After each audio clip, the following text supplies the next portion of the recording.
Good morning, ladies and gentlemen, and welcome to the show on this November 12th, 2019. Now, you know what?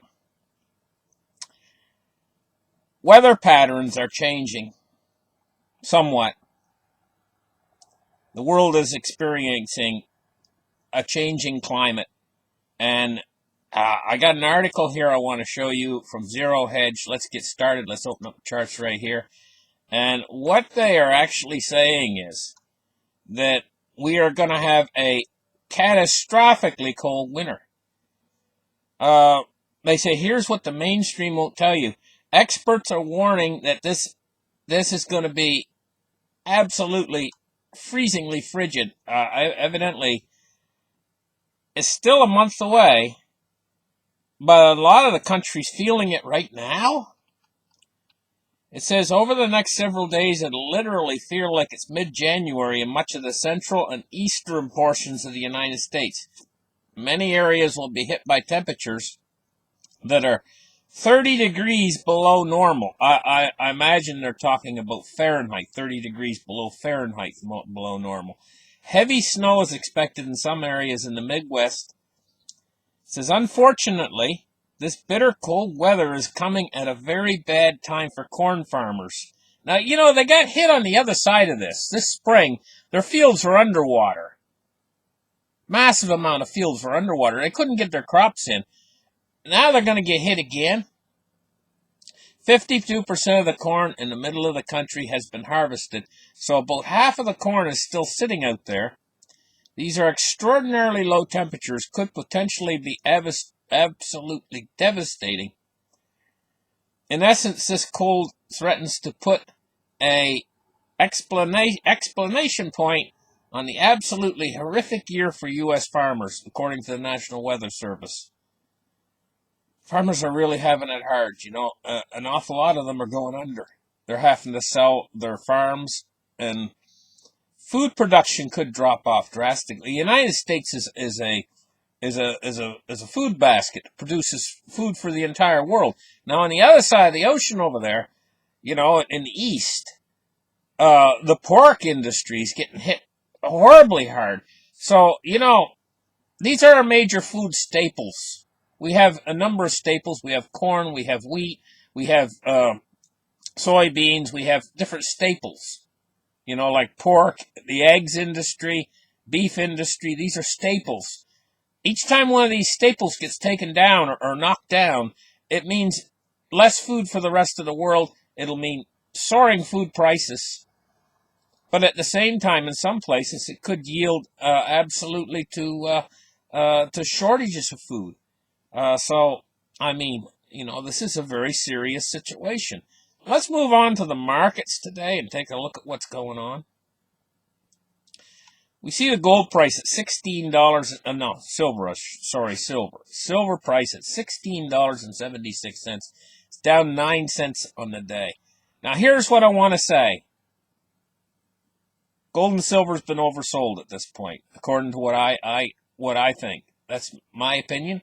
My opinion only, but I think they're oversold at this point. They've overdone it. They've overcooked it. These guys, you know, it went into a little rally. Silver went up to like $19 and change, and now it's been oversold, you know, as far as I'm concerned. When you take in all of the market conditions, all of everything that's going on out there, plus the inflation and everything else, the cost of mining and everything, and put it all together, silver's oversold right now. I mean, you know. They've overcooked it. Okay, so let's take a look at gold today.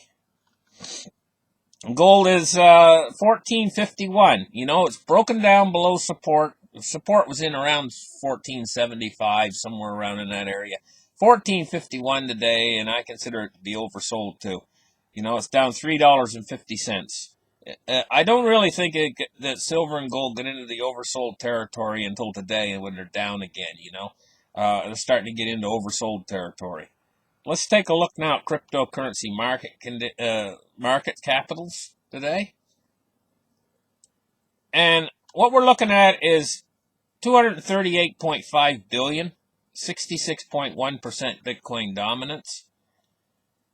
Now, cryptocurrency has been going nowhere for quite a while now. I mean, few weeks ago, it was like 220 billion. Now it's 238 billion. So I shouldn't say it's going nowhere, but it's not seeing any appreciable moves upwards really quick like it normally does, and it's mostly just been sitting down there in just above 200 billion, and not really going anywhere.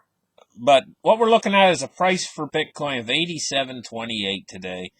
Ethereum $184. XRP is 27 cents. Bitcoin Cash $288.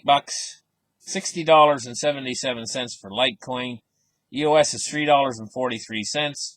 Binance Coin is $20.23. And Bitcoin SV is $131. Stellar is 7.6 cents. And Tron is 1.9 cents, it looks like. Might as well do Cardano Monero too. What the heck, guys? Cardano is 4.3 cents, and Monero is $62.77. Boy, that's a good price for Monero. Man, I'll tell you. Monero, I like that coin. I really like that coin because of the privacy features on it. But Dash has good privacy features too. I mean, we're talking about the top coins. I know some of the other coins further down have good privacy features, but Dash and Monero are what really stand out in my mind as two coins. Where is Dash here? How far down the list is Dash? Dash has slipped? Must have slipped way down. There she is. $69.79. Boy, that's cheap for a Dash. I remember a time when they were, what were they up to? Like $700 or something? I can't remember now. I'm trying to think. I know they were a lot higher than $69 at one time, Dash, But I think Dash, when the next big rally comes, I think you're gonna see Dash move up there and it's gonna maintain its position in the top coins because of its features. Such a nice coin. So is Monero. Beautiful coin.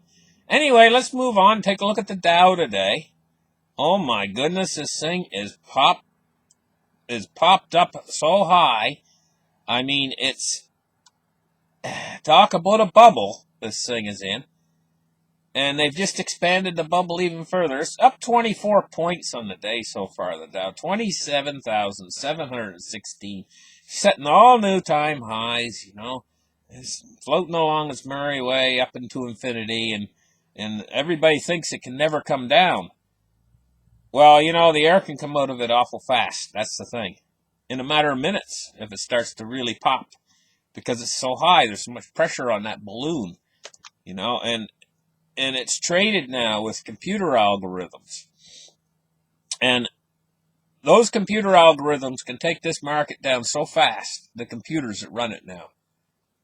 Because they don't even have to think. There's no thought involved to make a trade. It's not like in the old days, those guys used to have the ticker tape in front of their eyes like this, and they used to be yelling on the stock floor, and they had their little piece of paper they were writing on, and they were yelling what they're buy, sell, and all that. It's not like that anymore. Now it's all done by computer in a fraction of a nanosecond. And so that's how quick the market could fall. Quite seriously. Let's take a look at oil prices today. And we're going to try like the 3-month chart here. There we see 3 months. We see it basically bouncing along sideways. So it's $57.27. It's up 40, half a point on the day, One of the things that's going to sneak up on us, like I haven't checked it this morning. I didn't check this price. And that's why I say it's going to sneak up on us, is Deutsche Bank. Because Deutsche Bank, one of these days, why I say it's going to sneak up on us is one of these days, we're just going to wake up and Deutsche Bank is going to be the big thing. It's going to be going down, one of these days. Let's take a look at U.S. Treasuries today. I got to get my chart in here right for you guys, so you can see it. There we go. All the yields are rising today, but it's insignificant so far.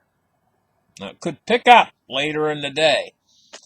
And the U.S. 10-year is getting up close to 2% now at this point. I'm watching that 10-year like a hawk. If that 10-year goes over 3.25%, say goodbye to the stock market. And you know how quick that 10-year could move if it starts really moving fast? The Federal Reserve doesn't have very much. I'm not going to say they don't have any control over the long end of the yield curve, but they don't have a lot of control over the long end of the yield curve, like the 10-year and the 30-year. Let's take a look now at the U.S. dollar index. 98.31 on the U.S. dollar index. And it's up today, but it's not up big. And so now, listen, thank you guys for listening to this market report. You guys have a great rest of the day, and we'll catch you again tomorrow, and give me a thumbs up. Bye-bye, guys.